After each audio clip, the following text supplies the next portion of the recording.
ਅੱਜ ना मैं बैठा एक वीडियो वेखण डिया सा ते एक बंदा पिया आखे भी मेरे दादे दा फोन आया दोजक दे विचों भी इत्थे बड़ा रश है। असी कंधां ते चढ़ के बैठे आ, जिन्ने मर्जी गुनाह कर लो, तुसीं हुण दोजक दे विच नहीं होना। ਉਹਦੀ ਗੱਲ सुन के मैनू चेता आया भी किसी पिंड दे विच ना कुकड़ी चोरी हो गई सी। वो एक बंदा सी, उन्हें बड़ा रौला पाया पिंड दे विच भी ये कुकड़ी चोर नूं लभ के तैनूं सज़ा दिओ, पर पिंड वालिआं ने आख्या चल कुकड़ी है कोई गल नहीं। थोड़े अरसे तो बाद बकरी चोरी हो गई, फिर उस बंदे रौला पाया लेकिन पिंड वालिआं ना सुनी।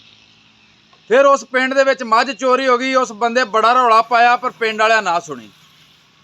फिर कुछ टाइम लगा तो उस पिंड दे विच किसी माड़े घर की इज्जत लुटी गई, लेकिन वह बंदा ना बोलिया, वह बंदा चुप करके अपने घर बैठा रहा। हुण वो पिंड वाले इकट्ठे होकर उहदे कोल गए भी एडा वड्डा काम हो गया तो हुण तू कोया ही नहीं।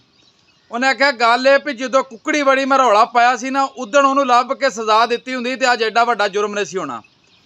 मैं ना इहदे विच साडी कौम की गलती, अज जो भी साडे नाल जुल्म किया जा रहा वे, भावें बिजली की बिलों च ला लो या किसान नाल ला लो या डीजल स्प्रे दे विच ला लो, खाद च ला लो, ये सिर्फ गलती साडी है क्योंकि असी बोले नहीं।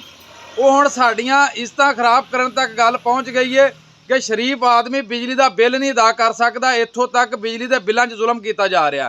हुण 8000 वाले तो असीं अमीर डिकलेयर कर दिता तो उधरों बिल 10-10 12-12 हज़ार रुपया आ रहे हैं। मैं गौरमेंट नूं पुछना चाहना कित्थों अदा करने ने ते किवें अदा करने, इहदा हल भी हुण सानूं कोई दस दिओ।